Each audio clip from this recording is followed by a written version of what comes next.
Hello, 7th grade, and welcome. We're going to continue on with what we were talking about yesterday with lipids.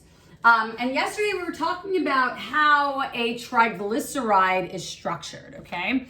And so basically we know we have the glycerol head and the 3 fatty acid tails.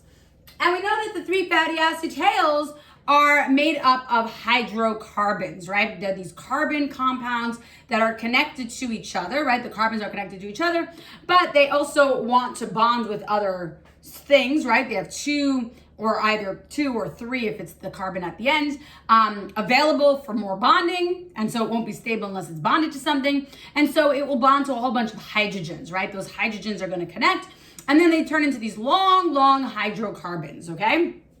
Now, we know that, let me just grab my notes, just so that I don't think I'm forgetting anything. Okay, so we know that they're hydrophobic and hydrophilic, right? We know that there's the hydrophobic portion, which are the fatty acid tails. They don't like water. And then there's the hydrophilic portion, that is the glycerol head, and it does like water. Okay, so now we're going to talk about the difference between fats and oils, okay? Fats and oils. And normally when we think about fats, it's basically made up of the same exact thing. They're both lipids, right? They're both made up of triglycerides, but they're a little bit different in its structure. That's what we're going to talk about today. But really quickly, what you would know, in your knowledge of fats and oils, you know that oils are generally a liquid, right? They are liquid. And then fats are usually a solid, right? So if you looked at, let's say, a piece of meat, right, you'd have that chunk of fat, right? That's a solid chunk, okay? Versus if you had olive oil, right, you know that that's a liquid. Now, there are some oils that are actually a solid. And we're going to talk about why it would be one or the other, right? What is actually creating this difference, difference in these two different types of triglycerides, okay? And that has to do with the actual structure itself. So when we talk about a triglyceride, right, we have this glycerol head, and then we have these carbons, okay? These 3 strands of hydrocarbons. I'm just gonna draw it out real quick. And these 3 strands of hydrocarbons are connected to hydrogens. Okay, so the nice thing about your notes, guys, is that you probably don't have to redraw it out today, since you probably already have it. But we are going to draw it a little bit differently, another structure. So if you feel like you're going to redraw it, then you can go ahead and do that, because we're going to describe that there's a difference between this one and the other one. So if you want a comparison between the two, then go ahead and just draw out a second one. Okay. Well, another one as far as today. Don't draw the second one yet, because it's going to be a little bit different. But basically what we have here is that if you notice, every single one of these carbons, if it's not attached to itself, it's attached to a hydrogen, okay? Except for, of course, the ones here on top. And we're not going to talk about the actual glycerol structure, but I believe I sent it to you. But if not, then I'll resend it. The actual structure of a protein, carbohydrate, and lipids, and you'll see how those lipids, the fatty acid tails, connect to the glycerol head. But we don't have to get too much into it. So we see that each of these hydrogens are attached to the carbons, okay? And this would basically tell us that the carbons are saturated with hydrogens. So the carbons are saturated with hydrogens. What does the word saturated mean? When we think of something as saturated with something, it means full. So the carbons are full with hydrogens, right? It's all filled up. every single carbon, unless it's attached to another carbon, is attached to a hydrogen, right? Even here on the bottom, right? It's attached to 3 down here. These are all attached to 2. There are hydrogens all over the place, okay? Now, this is what we would call, this is what we call a saturated fat. A saturated fat is a triglyceride that is filled, where the carbons are filled, right, are saturated by hydrogens.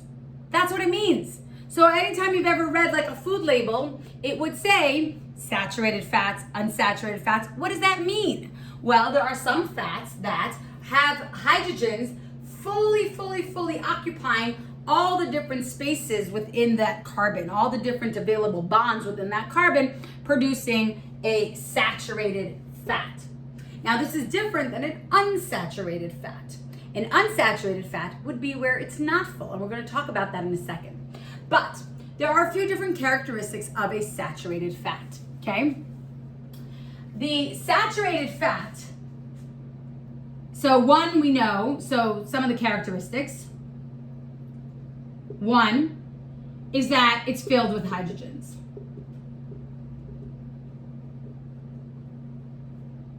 Two, these are solid at room temperature. They are solid at room temperature.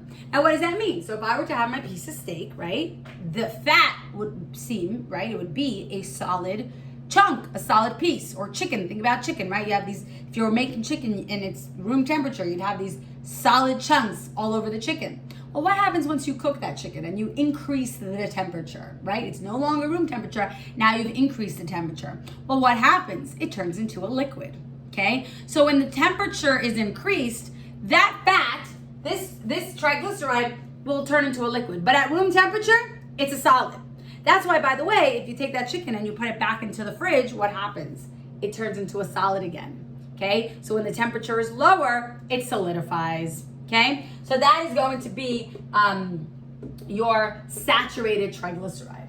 The third thing is that these are generally called, okay, these are called fats. Whereas we'll talk about the liquid, the unsaturated parts are actually the oils, right? That's the difference between fats and oils, right? So these are generally called the fats. I mean, there's a couple of exceptions. But the fourth one is that these are generally found in animal products. So when we talk about fat, when we talk about saturated fat, generally found in animal products. Now, there are a few plant products that are also saturated fats, and there are exceptions. The exception, okay, so there are several exceptions. I'm going to tell you 2 of them, is coconut oil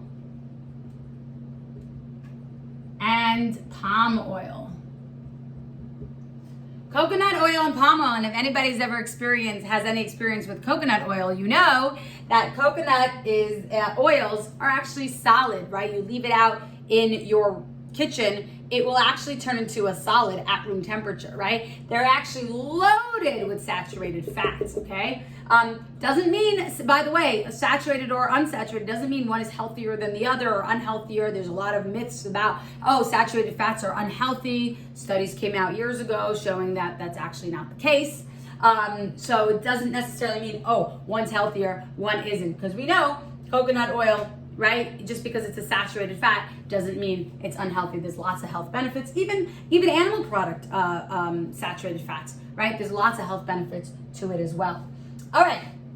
So these would be the 4 differences. There are several others, but I'm not going to get into it.